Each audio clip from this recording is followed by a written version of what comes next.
Hello, hello, hello. Good evening. How are we, team?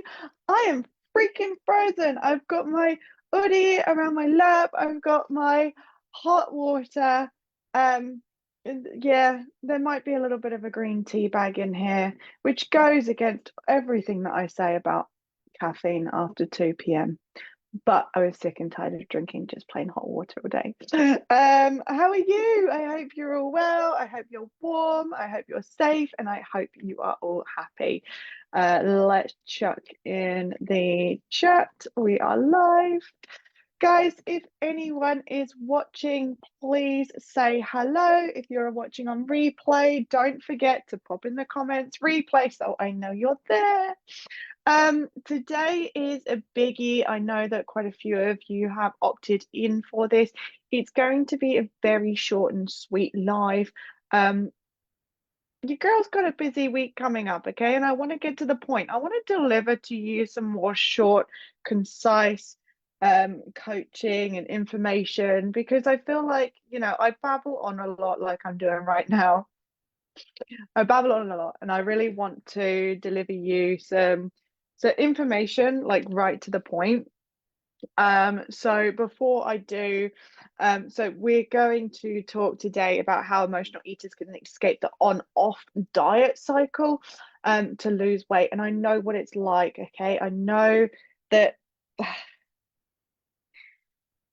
I've spoken with a lot of people, and I myself have been one of these people who has relied on food and or alcohol in the past to soothe my emotions, to fill voids. And I know how difficult it can be. And you might feel like when I say the on off cycle, what I mean by this is we get so wrapped up in doing really well. But as soon as an event happens, as soon as something happens, as soon as we get told some news, or someone speaks to us, or someone's like frowns at us on the sidewalk, we find ourselves emotionally eating. And this live has actually been prompted by a few conversations that I've had with one of my recent clients. So I thought it would be really important to jump on and just address things because I know that you have all good intentions, right? We always have good intentions to eat well, to live healthy. And for some of us who emotionally eat in other areas of our lives, we're doing pretty well. But I know that some of us, there's quite a divide. I know that some of us aren't doing as well as we know that we want to be, or nearly as well as we want to be, right? And that's the problem. It's either on or off, right? And when it's off, it's emotionally chaotic. And I know that most of us emotionally eat. Almost everyone emotionally eats at some stage. Even if you don't think you do, we do, right? And it's usually just an ingrained self-sabotaging pattern. Nothing that you've done wrong, nothing that you are doing intentionally or consciously. It's just a subconscious driving force. Um, and so I really want to address this, really help you kind of get off that cycle of see some results, something happens, we emotionally eat, and then we're back to square one, right? And I was speaking to someone the other day as well about this cycle and about how she has kind of like hit perimenopause.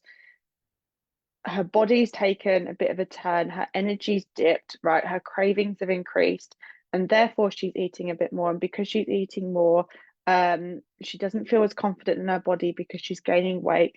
And then because of that, she's emotionally eating, right? So this is another cycle that we can easily find ourselves in. And it's really, really difficult to escape. And I understand that, right? I know it feels difficult.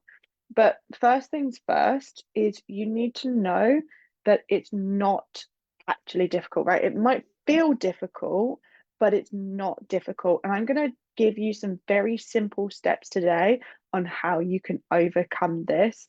In a very, again, in a very simple way, right? We're not going to be talking about going into therapy and spending years upon years or trying to restrict ourselves and stick to impossible, stupid diets. That's not what I'm about. So I want to make it as simple as possible. But first of all, we really, really need to pay attention to when we are mindless eating. Okay.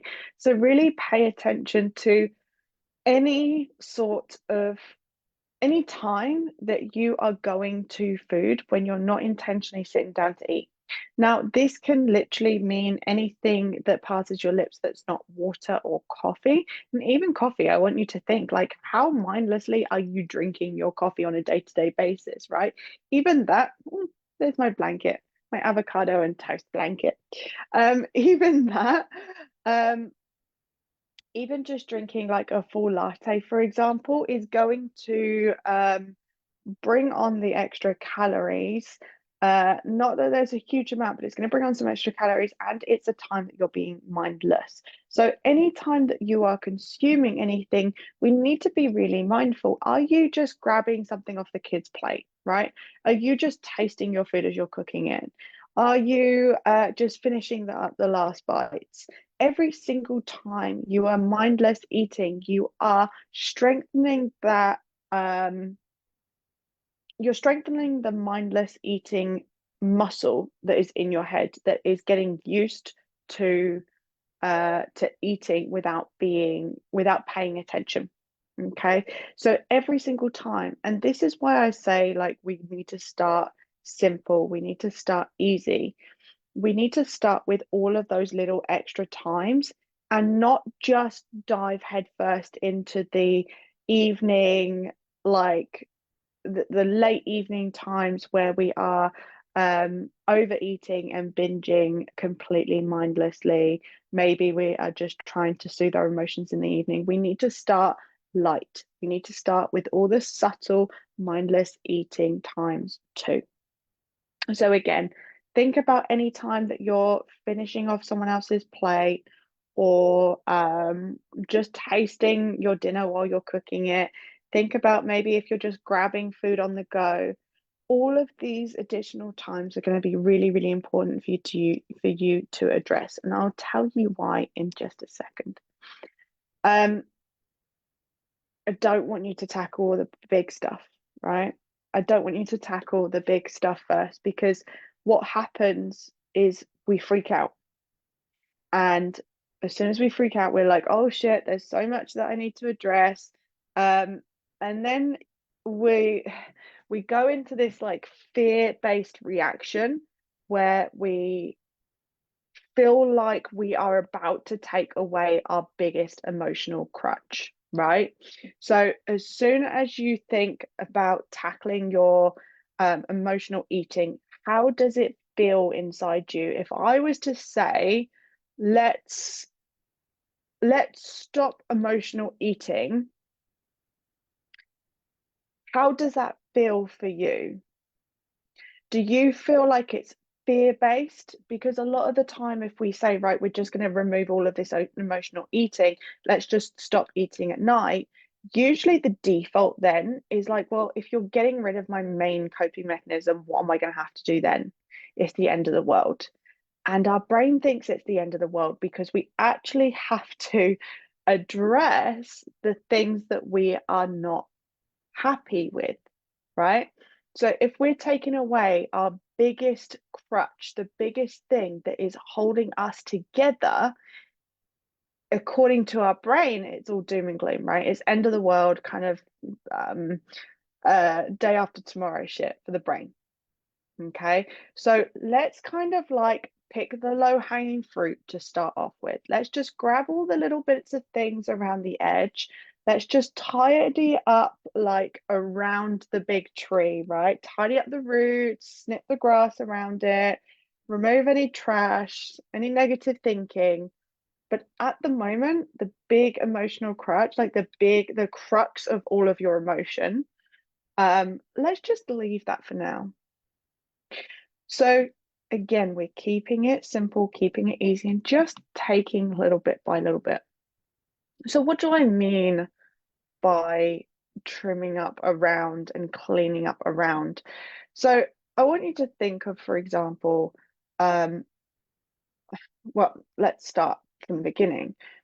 We need to figure out what the big emotional drive is. Like, why are we relying on an unwanted comfort system? What are we unhappy with in our life? What isn't working that we wish that it would be working, right? So that's the big tree in the middle. Now, are there any other emotional stressors? Are there any other things in your life that need clearing up, right? Maybe the big thing is your relationship with your partner, but maybe you can tidy up around by improving the relationship with other people, setting some boundaries with your partner, sitting down and explaining your issues, right? These are all like the low hanging fruit, the rubbish around the tree. We want to clean that up. Start with the little things, okay? Now, often emotional eating can come from a few, well, emotional eating comes from a few places. Sometimes, or most of the time, it's because we need comforting. Now, I want you to think about this. Like, how far removed do we need to be to resort to fuel to comfort ourselves, right? While it worked as a comforting system once, it no longer serves us. But if you don't brainstorm and think about ways that you feel comforted, then you're never going to feel comforted without food. Okay, so let's have a think about this one for a moment. And this is what I've worked through with one of my clients. She often comfort eats, right? If she gets angry or upset, she will resort to needing comfort, right? For me, I know comfort is going to my partner. That's not her coping mechanism, right? Her coping mechanism is food. So I said to her, what has you feel comforted that's not food? And so I'm going to ask you the same question. What has you feeling comforted without food? Is it a hot water bottle? Is it getting under a heavy blanket? Like you can get the anxiety blankets, right? Is it getting under one of those into bed? Is it having a bath? Is it hugging yourself? Is it writing out your emotions? Is it exercise? How do you feel comforted? And every single person is going to have a different answer to this. That's the beauty of us all being incredible humans. So this is one emotional eating trigger. Another emotional eating trigger is fear of missing out. Think about it, right? You're at the office and then your boss brings you donuts. Well, I don't want to miss out. I don't want to, I don't want to be the only one, right? As soon as we get into that mentality, we start telling ourselves that it would be the worst possible case scenario. Everyone would be judging us. We would start judging ourselves as well if we were the only person not doing that thing. So, this really works well and applies very well to alcohol as well as food and even drugs as well, right? Whatever your choice is. Um, I want you to think about that one. Is that an emotional eating trigger that you have, right? Do you feel like if people bring in food or you go to the pub with the girls or I can't think of anything, right? Maybe everyone's toasting with an alcoholic drink and you don't want the alcoholic drink, but you're going to get it because you're worried about missing out. This is a trigger. Another trigger is like that last chance thinking. How many times have you thought, oh, well, I'm never going to have this again? How many times have you thought to yourself, oh, well, I'll never be able to try that again. I'll never be able to recreate this recipe again. So what's wrong with that, right? There are so many things. There's so many people that you've never spoken to again, right? Think about every single person in life. If you'd said to yourself then, this is the last conversation that you'll have with this person, like, would you have changed everything? probably not, unless it's a person close to you. A lot of the time we feel like this is a prime reason to overeat, to keep eating, but it's not, because it doesn't help us get to our goals, right? And then we also have a desire to connect. This is fucking hilarious because I said that I was going to be nice and quick and it's already 17 minutes. And another reason is a desire to connect, right? Emotionally, we need to connect with people.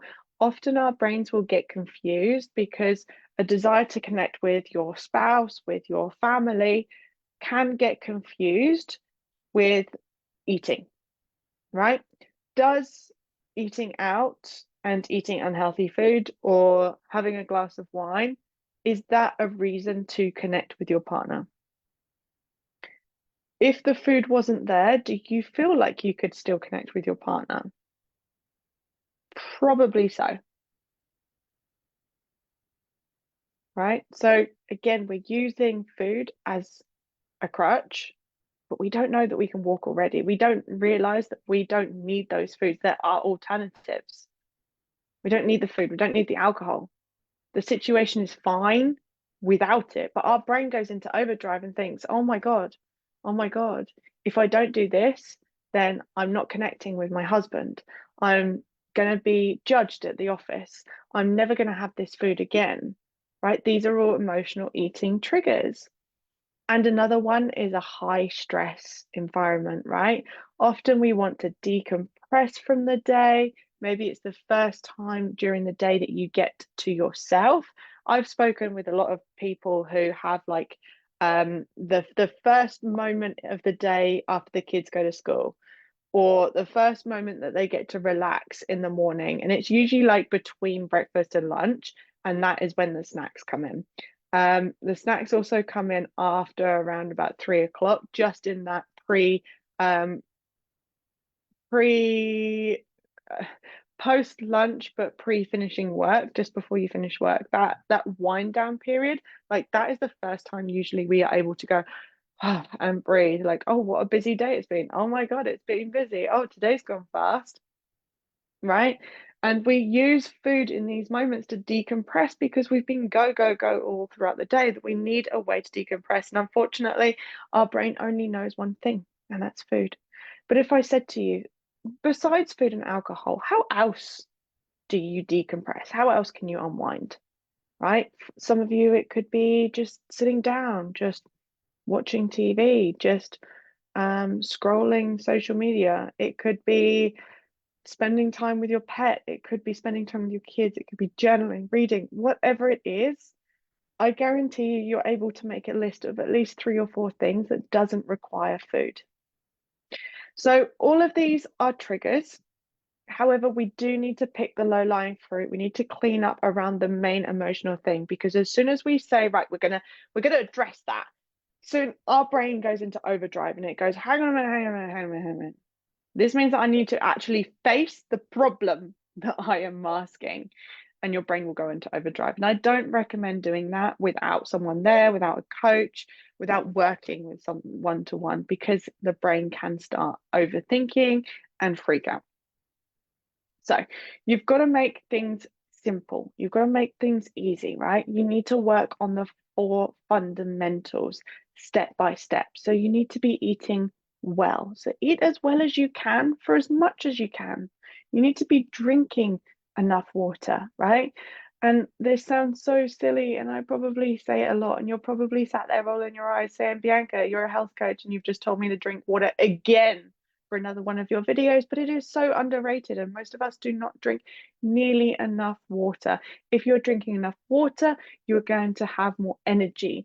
If you're drinking enough water, you can burn more fat. If you're drinking enough water, you can have a higher metabolism, right? If you are drinking enough water, you are going to be operating from a much clearer and energetic space. If you are tired, you are prone to grabbing unhealthy snacks, which is obviously where the emotional eating kicks in. If you are hungry, physically hungry, right? Whether you're tired or hungry, they are both, one's a fake sign of of hunger, but either one of these are going to easily prompt an overeating or a binge eating session, right? And as soon as you start to numb out, the brain kind of almost gets addicted to it. And it's like, oh my God, this is the first time we've checked out all day and we're eating. Let's keep eating, right?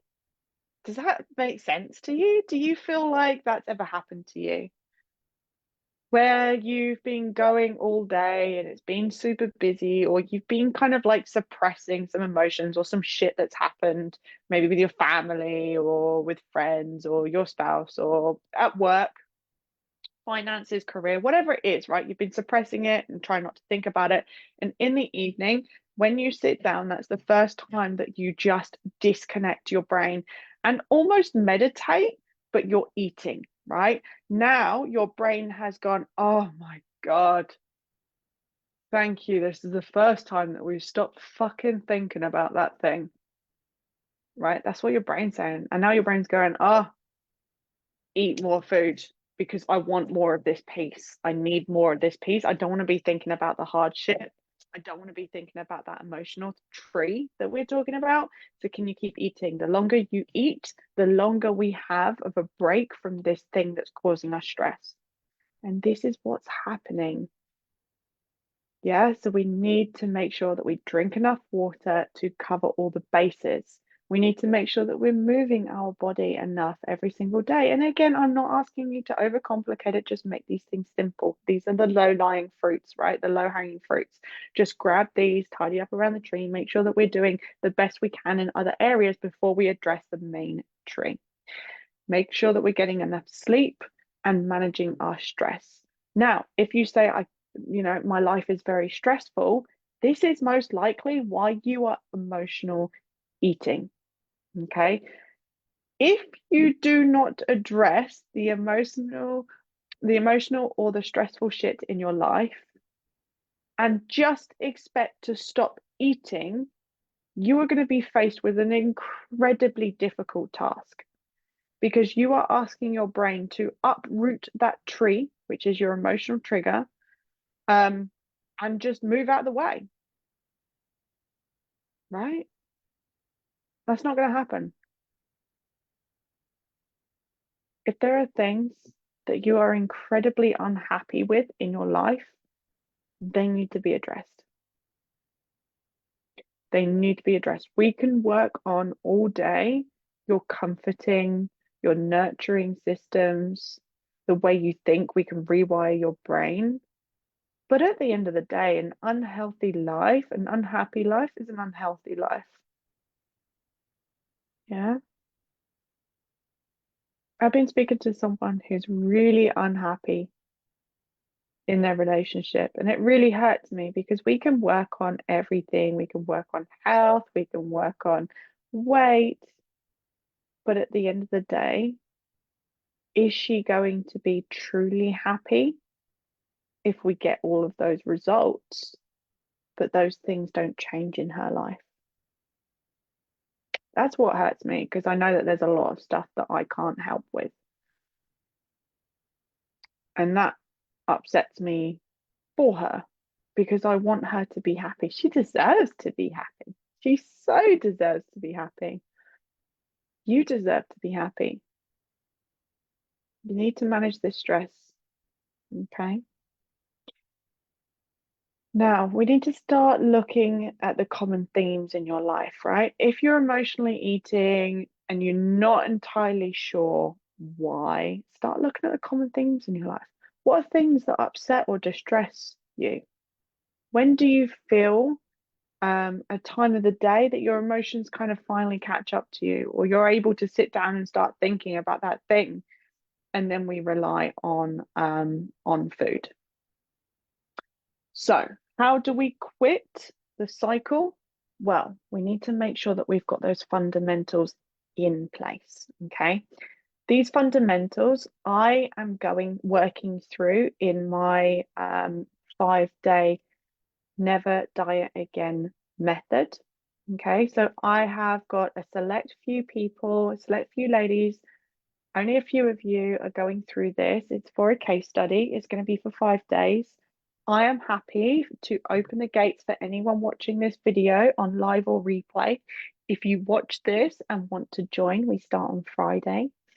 So for 5 days, I'm going to go fucking deep. Excuse my French. I have made a 114 page slide deck to go with the 5 days, and we are going so deep.